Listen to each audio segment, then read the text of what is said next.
Namaskar, I'm Eliza. I welcome you to the Bread of Life. Let us look to the Holy Bible. Deuteronomy chapter 5 verse 22 to 33. The main idea of the day is keep this heart.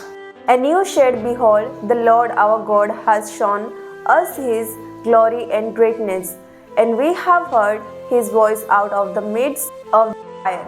This day we have seen God speak with man, and man still live. Now therefore why should we die? For this great fire will consume us.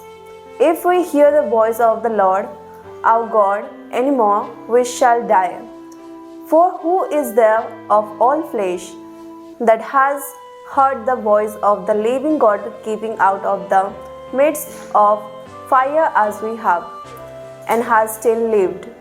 Go near and hear all that the Lord our God will say, and speak to us all that the Lord our God will speak to you, and we will hear and do it.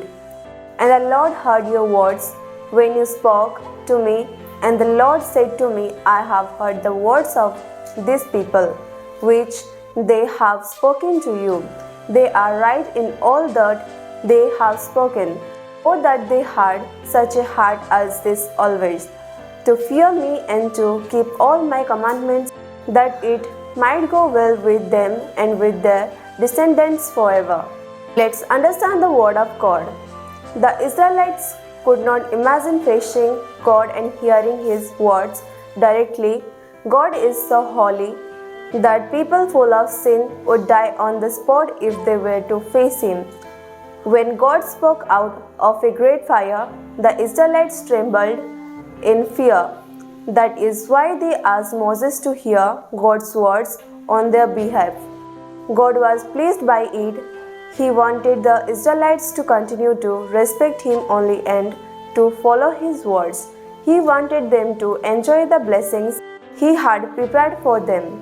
May the Lord bless us with this word. Let's pray and practice. Dear God, thank you for your beautiful word. God, please help us to fear you and obey your word wholeheartedly. I pray in Jesus' name, Amen.